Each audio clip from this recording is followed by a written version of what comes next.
السلام عليكم ورحمة الله وبركاته. أنا الصحفي رسيم من قناة رسيم سبور، واليوم سنسلط الضوء على عدم استدعاء الأسطورة رياض محرز لمباراة غينيا واغندا في إطار تصفيات كأس العالم 2026.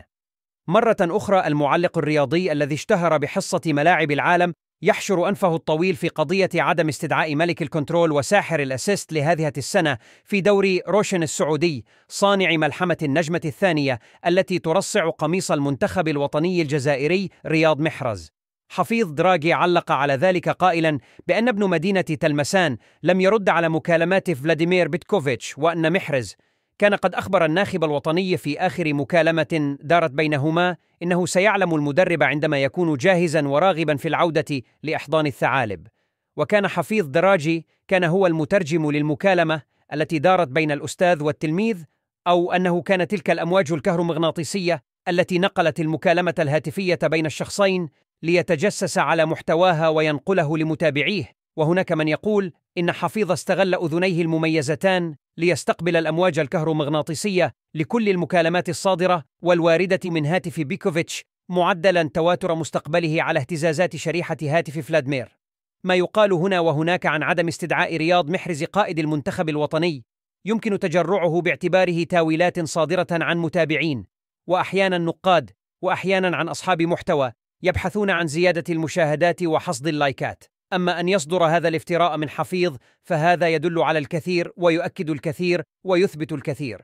حفيظ دراجي أحسن معلق عربي لكل الأوقات، وإن كان قد امتاز في تعليقه بدون منازع، فإنه ثبت عليه اتباع أملاءات العديد من الجهات التي أصبح بوقا ممتازا لها، يصدر أصواتا موسيقية مختلفة تسعد أطرافا فيرقصون على أنغامها، وتزعج أطرافا فيضعون أصابعهم في أذانهم أحيانا ويردون بالثقيل أحيانا أخرى. فما بات معروفا عن الدراجي في الآونة الأخيرة هو نقده اللاذع لجمال بالماضي ورياض محرز، مهندسا التتويج القاري الأخير وقائد المنتخب إلى صناعة الإمجاد. وصاحب الأملاء هذه المرة واضح أو معروف ولا يحتاج لنعت أو لصفة لذكره. أما حقيقة الأمر في عدم استدعاء رياض محرز فقد جاءت على لسان العديد من المصادر الموثوقة والغير مأجورة لاي طرف من الأطراف.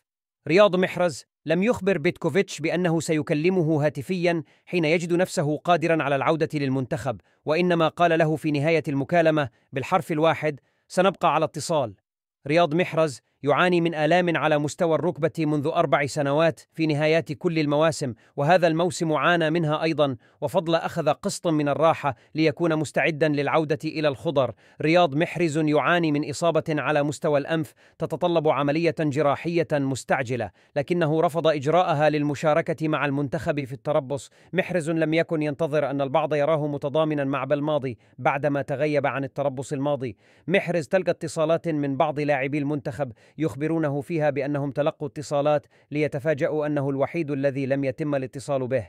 وما نستنتجه من كل هذا إن هناك مشكل في الترجمة بين محرز وفلاديمير، فالأول يجيد اللغة الفرنسية باعتبار نشاته، ويجيد الإنجليزية باعتبار لعبه الطويل في الدوري الإنجليزي وزوجته الإنجليزية وأبناؤه البريطانيين، بينما البوسني بيتكوفيتش فبالإضافة لتمكنه من لغته الأم فهو يسلكها شوي شوي في 4 لغات، وهي الإيطالية والفرنسية والإنجليزية والإسبانية، ويبدو أنه لم يفهم جيدا ما قاله محرز سوادا كان ذلك بالفرنسية أو بالإنجليزية. كما أن حفيظ دراجي الذي تصنت علي هذه المكالمة فمعروف عليه أنه لا يسلكها لا في الفرنسية ولا في الإنجليزية، ويبدو أنه استعان بمترجم قوقل الذي يبدو أنه أداه للواد.